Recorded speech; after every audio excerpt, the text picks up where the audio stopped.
Saudi અરેબિયાના જેદ્દાહમાં 2 દિવસીય IPL mega ઓક્શનમાં 10 ફ્રેન્ચાઇઝીએ રૂપિયા 639.15 કરોડનો ખર્ચ કર્યો હતો. ઓક્શનમાં 182 ખેલાડી લેવાયા હતા, જેમાંથી 62 વિદેશી ખેલાડી છે. રિષભ પંત ઇતિહાસનો સૌથી મોંઘો ખેલાડી બન્યો. થોડાક સમય પહેલા તેને એક્સિડન્ટ થયો હતો અને ત્યારબાદ હવે તે સૌથી મોંઘો ખેલાડી બન્યો છે. તેને લખનઉ સુપર જાયન્ટ્સ એલએસજીએ 27 કરોડ રૂપિયામાં ખરીદ્યો હતો. હવે જ્યારે ખેલાડીઓનું ઓક્શન કરવામાં આવે છે ત્યારે તેમના ઓક્શનની રકમમાંથી ટીડીએસ કાપવામાં આવે છે. આજે વિશ્લેષણમાં ગ્રાફિક્સના માધ્યમથી સમજીએ કે આઈપીએલમાં વેચાયેલા ખેલાડીઓને ઓક્શનના પૈસાની સરખામણીમાં કેટલા રૂપિયા મળશે અને સરકારી તિજોરીમાં કેટલા રૂપિયા જશે. તો કયા ખેલાડીને કેટલા રૂપિયા મળશે તેની વાત કરીએ તો 27 કરોડ રૂપિયા જે છે તે રિષભ પંતને મળવાના છે. ટેક્સ 2 કરોડ 70 લાખ એટલે કે 24 કરોડ 30 લાખ રકમ રિષભ પંતને મળશે. એટલે કે સરકારી તિજોરીમાં 2 કરોડ 70 લાખ જવાના છે. એટલે જે રીતે જેટલા પણ રૂપિયા મળ્યા હોય તેમાં શ્રેયસ અય્યરને 26 કરોડ 75 લાખ રૂપિયા જે છે તેમાં તે વેચાયો છે અને ટેક્સ 2 કરોડ 67 લાખ 50 હજાર એ સરકારી તિજોરીમાં આવશે. તો શ્રેયસને 24 કરોડ 67 લાખ 50 હજાર મળશે. આ જે છે ટેક્સ તે ટીડીએસ કપાયો છે અને આ જે રૂપિયા છે એ સરકારી તિજોરીમાં જશે. વેંકટેશ અય્યર જે 23 કરોડ 75 લાખમાં વેચાયો અને તે ટેક્સ ભરશે 2 કરોડ 37 લાખ 50 હજાર એટલે કે તેને મળશે 21 કરોડ 37 લાખ 50 હજાર. બીજા ખેલાડીની જો આપણે વાત કરીએ, આ બધા જે ઓક્શનમાં ખેલાડીઓ વેચાયા હતા, હર્ષદીપસિંહ જે 18 કરોડમાં વેચાયો અને તેનો ટેક્સ 1 કરોડ 80 લાખ સરકારને મળશે. તો તેને મળશે 16 કરોડ 20 લાખ રૂપિયા. તો આજે ટીડીએસ કાપીને અને જેટલી રકમ ખેલાડીને મળવાની છે તેની વાત આપણે કરી રહ્યા છીએ. ચહલની વાત કરીએ તો તેને તે 18 કરોડમાં વેચાયો હતો. તેનો ટેક્સ 1 કરોડ 80 લાખ અને તેને મળશે 16 કરોડ 20 લાખ રૂપિયા. સરકારની તિજોરીમાં 1 કરોડ 80 લાખ રૂપિયા જશે. તો જે રીતે બધી ટીમના સૌથી મોંઘા ખેલાડીઓની આપણે વાત કરી, ભારતીય ખેલાડીઓ આઈપીએલ ટીમ પાસેથી જે પૈસા મેળવે છે એ આવકવેરા અધિનિયમ 1961 હેઠળ કરપાત્ર છે. આ રકમ અન્ય સ્ત્રોતમાંથી આવક તરીકે ગણવામાં આવે છે અને આ આવક તેમની કુલ આવકમાં ઉમેરવામાં આવે છે અને આવકવેરા રિટર્ન ફાઇલ કરતી વખતે સ્લેબ મુજબ ટેક્સ વસૂલવામાં આવે છે. તો કપાયેલા ટીડીએસ એડજસ્ટ થાય છે. તો આઈપીએલમાં વિદેશી ખેલાડીઓએ મેળવેલા પૈસા પર ટેક્સના અલગ અલગ નિયમો છે.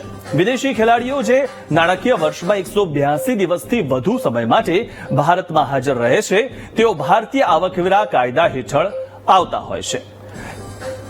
તો આપણે ગ્રાફિક્સના નિયમથી સમજીએ વિદેશી જે ખેલાડીઓ છે તેમનું અને જે રીતે રિષભ પંત કે જે 27 કરોડમાં ખરીદાયો તેની બેઝ પ્રાઇસ શું હતી તેની વાત કરીએ તો તેની બેઝ પ્રાઇસ 2 કરોડ રૂપિયા હતી. દરેક ખેલાડીની બેઝ પ્રાઇસ હોય છે અને તેનાથી તે વધુ રૂપિયામાં ખરીદાય છે. શ્રેયસ અય્યર જે 26 કરોડ 75 લાખમાં ખરીદાયો તેની બેઝ પ્રાઇસ પણ 2 કરોડ રૂપિયા હતી. તો બીજા ખેલાડીની વાત કરીએ કે જેની બેઝ પ્રાઇસ કેટલી હતી. વેંકટેશ અય્યર જેની પણ બેઝ પ્રાઇસ હતી 2 કરોડ રૂપિયા અને તે 23 કરોડ 75 લાખમાં ખરીદાયો. ત્યારે જોશ બટલરની વાત કરીએ તો 15 કરોડ 75 લાખમાં તે ખરીદાયો અને તેની બેઝ પ્રાઇસ હતી 2 કરોડ રૂપિયા. જે બેઝ પ્રાઇસ છે તે ઓછામાં ઓછી તેની પ્રાઇસ છે.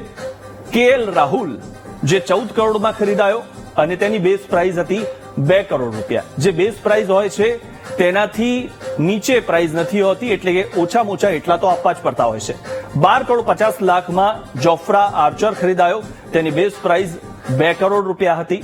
આ તમામ જે મોંઘા ખેલાડીઓની આપણે વાત કરીએ, હેઝલવુડની વાત કરીએ તો 12 કરોડ 50 લાખમાં તે ખરીદાયો અને તેની બેઝ પ્રાઇસ પણ 2 કરોડ રૂપિયા હતી. ત્યારે બીજા ખેલાડીની વાત કરીએ તો બોલ્ટની વાત કરીએ, ટ્રેન્ટ બોલ્ટ જે 12 કરોડ 50 લાખમાં ખરીદાયો અને તેની પણ બેઝ પ્રાઇસ 2 કરોડ રૂપિયા હતી. ઈશાન કિશનની વાત કરીએ તો તે 11 કરોડ 25 લાખમાં ખરીદાયો અને તેની બેઝ પ્રાઇસ 2 કરોડ રૂપિયા હતી. એટલે કે આ તમામ જે ખેલાડીઓ છે તેમની બેઝ પ્રાઇસ 2 કરોડ રૂપિયા રહી છે. નૂર અહેમદ જેની પણ 2 કરોડ રૂપિયા બેઝ પ્રાઇસ હતી અને તે 10 કરોડમાં ખરીદાયો છે. બોલી લાગ્યા બાદ જે બેઝ પ્રાઇઝ હોય છે તેનાથી વધુ રકમ ખેલાડીઓને મળતી હોય છે. ત્યારે ઇન્કમટેક્સની જો આપણે વાત કરીએ તો ઇન્કમટેક્સ રિટર્ન ભરવા મળે છે બે ઓપ્શન. જૂના ટેક્સ રિજિમમાં ટેક્સ સ્લેબ, ન્યૂ ટેક્સ રિજિમમાં ટેક્સ સ્લેબ હોય છે અને જેનાથી આપણે જો વાત કરીએ તો વિદેશી જે ખેલાડીઓ હોય છે તેમને કેટલો ટેક્સ ભરવો પડે અને આપણા જે ખેલાડીઓ છે તેમને કેટલો ટેક્સ ભરવો પડે. જૂના ટેક્સ રિજિમમાં ટેક્સ સ્લેબ જે છે તેમાં જે રીતે આ ગ્રાફિક્સના માધ્યમથી આપણે સમજીએ તો 2.5 લાખ સુધી 0%, 2.5 લાખથી 5 લાખ સુધી 5%, 5 લાખથી 10 લાખ સુધી 20% ટેક્સ લાગે છે અને 10 લાખથી વધુ હોય તો 30% ટેક્સ લાગે છે. ન્યૂ ટેક્સ રિજિમમાં ટેક્સ સ્લેબ જે છે તે આ પ્રમાણે છે: 3 લાખ સુધી 0%, 3 લાખથી 7 લાખ સુધી 5%, 7 લાખથી 10 લાખ સુધી 10%, 10 લાખથી 12 લાખ સુધી 15% અને 12 લાખથી 15 લાખ સુધી જો આવક હોય તો 20% ટેક્સ લાગે છે અને 15 લાખથી વધુ આવક હોય વાર્ષિક તો 30% ટેક્સ લાગતો હોય છે. આ પ્રકારના બે સ્લેબ જે હાલમાં આપણા અહીંયા કાર્યરત છે અને આ સ્લેબ પ્રમાણે આવકવેરાનું જે રિટર્ન છે તે ભરવાનું હોય છે. ત્યારે આપણે જે આ વાત કરી તે આઈપીએલના જે ખેલાડીઓ છે તેઓ કેટલા રૂપિયામાં વેચાયા અને તેનાથી સરકારી તિજોરીમાં કેટલા રૂપિયા આવશે તેની આપણે વાત કરી. ખેલાડીઓની બેઝ પ્રાઇસ શું હતી તેની પણ વાત કરી અને તેઓ કેટલામાં વેચાયા તેની પણ આપણે વાત કરી.